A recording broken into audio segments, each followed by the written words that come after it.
चलिए आज रामायण के एक ऐसे अनकहे पल की बात करते हैं जहां राम और सीता का मिलना सिर्फ एक प्रेम कहानी की शुरुआत नहीं थी, बल्कि दो महान आत्माओं का संगम था। ये उनके जाने पहचाने सफर से ठीक पहले की वो कहानी है जो उनके बीच के बौद्धिक और आध्यात्मिक जुड़ाव को हमारे सामने रखती है। तो देखिए, सबसे पहले ये समझना जरूरी है कि ये कोई पहली नजर के प्यार वाली कहानी नहीं है। ये असल में दो ऐसी ताकतों की मुलाकात है जो बहुत अच्छे से जानते हैं कि उनका आने वाला रास्ता, उनका भविष्य संघर्ष से भरा हुआ है। और यही बात इस कहानी को एक अलग ही गहराई देती है। तो चलिए कहानी के अंदर चलते हैं। जरा सोचिए, हवा में चमेली की भीनी भीनी महक है और राम स्वयंवर के पूरे शोर शराबे से दूर एक शांत तालाब के किनारे अकेले खड़े हैं।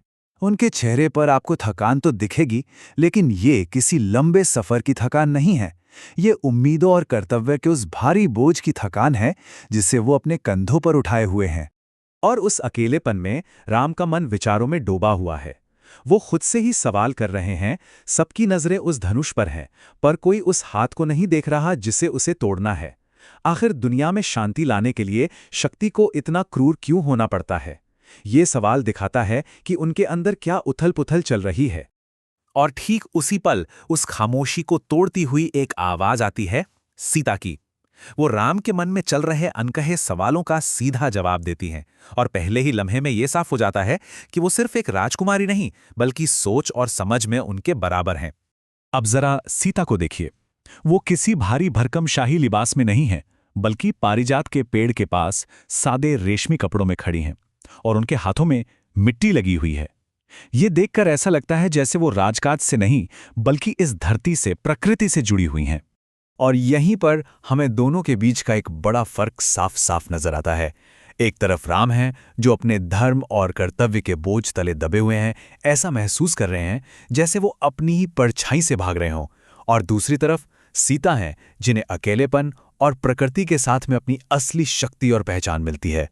सीता का ये सवाल सुनिए, कितना तीखा और सीधा है। लोग कहते हैं कि शिव का धनुष या तो कोई देवता उठा सकता है या फिर कोई मूर्ख। आप इन दोनों में से क्या हैं? मतलब वो कोई छोटी मोटी बात नहीं पूछ रही, वो सीधा राम के वजूद पर, उनकी हस्ती पर सवाल कर रही हैं। और राम का जवाब, उनका जवाब उनके महान मकसद को दिखाता है। वो कहते हैं, मुझे धनुष नहीं चाहिए, मुझे तो वो संतुलन चाहिए जिसका प्रतीक ये धनुष है।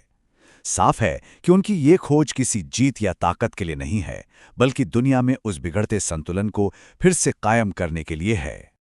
और यहाँ सीता अपने मन की बात कहती हैं, एक ऐसी बात जो उन्हें परेशान कर रही है। वो कहती हैं, यहाँ हर कोई मुझे जीतने की बात कर रहा है, जैसे कि मैं कोई राज्य हूं या कोई इनाम। और उनकी यही तकलीफ उन्हें राम से वो सवाल पूछने पे मजबूर करती है जो सबसे ज्यादा मायने रखता है। ये तुलना देखिए, ये उनकी गहरी समझ को दिखाती है। वो अपनी पहचान किसी टाइटल या जीत हार से नहीं जोड़ते। राम खुद को प्रार्थना से पहले की सांस बताते हैं और सीता खुद को एक शक्ति कहती हैं। उनकी पहचान इस बात से है कि वो अंदर से क्या हैं, न कि इस बात से कि वो क्या हासिल करते हैं। अब आता है वो पल जहां सब कुछ बदल जाता है। सीता पानी से एक छोटा सा चिकना पत्थर उठाती हैं और जैसे ही उनकी उंगलियां राम की उंगलियों को छूती हैं, उनके बीच एक अनकही पहचान की लहर दौड़ जाती है। ये जादू नहीं, ये आत्माओं का मिलन है। और ये समझना बहुत जरूरी है कि ये कोई चमत्कार या जादू टोना नहीं था। ये दो ऐसी आत्माओं के बीच का एक गहरा सहज रिश्ता था जो एक दूसरे को शायद जन्मों से पहचानती थी। ये एक आध्यात्मिक पहचान थी जो समय से भी पुरानी थी। राम की धीमी सी आवाज में कही गई ये बात उनके रिश्ते की अनंत गहराई को बयां करती है। वो कहते हैं, मैं आपको जानता हूं, कहानियों से नहीं, बल्कि समय की शुरुआत से। ये एक ऐसा बंधन है जो इस एक जीवन से कहीं ज्यादा बड़ा और गहरा है। और फिर सीता का ये शक्तिशाली जवाब आता है जो उनके रिश्ते को एक नई परिभाषा देता है। वो कहती हैं कि आकाश और पृथ्वी की तरह वो दोनों एक दूसरे के पूरक हैं। एक के बिना दूसरे का कोई अस्तित्व ही नहीं है। ये बराबरी की साझेदारी है। सीता की ये एक बात राम को जैसे आजाद कर देती है। वो उन्हें समझाती हैं कि असली बोझ धनुष की लकड़ी या लोहे में कभी था ही नहीं। बोझ तो उस दिल में था जो उसे उठाना चाहता था। ये चुनौती कभी शारीरिक थी ही नहीं, ये हमेशा से एक मानसिक और भावनात्मक चुनौती थी। अब कहानी अपने आखिरी पड़ाव पर है। राम, जो अब अपने मन के बोझ से पूरी तरह मुक्त हो चुके हैं, उन्हें सीता से एक नया, एक बिल्कुल साफ मकसद मिलता है। सीता के इन शब्दों पर गौर कीजिए। जाइए, उसे तोड़ दीजिए। किसी राज्य के लिए नहीं और मेरे लिए भी नहीं, बल्कि दुनिया को ये दिखाने के लिए कि प्रेम और कर्तव्य असल में एक ही सांस के दो नाम हैं। उन्होंने धनुष तोड़ने के काम को एक मामूली प्रतियोगिता से उठाकर एक महान दार्शनिक बयान बना दिया।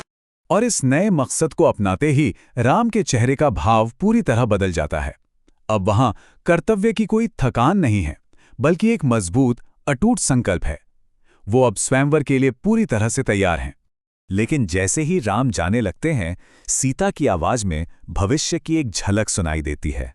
वो जानती हैं कि आगे क्या आने वाला है। रास्ता बहुत मुश्किल होगा, जंगल होंगे, परछाइयां होंगी और सालों का मौन होगा। लेकिन राम का जवाब सुनिए। बिना पीछे मुड़े उनकी आवाज में एक अटूट विश्वास है, एक वादा है, हर मुश्किल में भी खूबसूरती को ढूंढ निकालने का। वो कहते हैं, तो हम उस मौन को भी सुंदर बना देंगे। तो आखिर में इस मुलाकात का मतलब क्या निकला? ये सिर्फ एक प्रेम कहानी की शुरुआत नहीं थी, बल्कि ये एक ऐसी साझेदारी की नींव थी जो मुश्किलों और संघर्ष के लिए ही बनी थी। एक ऐसी साझेदारी जो आपसी समझ और एक साझा महान उद्देश्य पर टिकी थी। और आखिर में ये कहानी हमें एक बहुत गहरे सवाल के साथ छोड़ जाती है। आज के इस शोर और उम्मीदों से भरी दुनिया में किसी पुरस्कार को जीतने के बजाय एक ऐसा दर्पण खोजने का क्या मतलब है जिसमें हम अपनी असली पहचान देख सकें।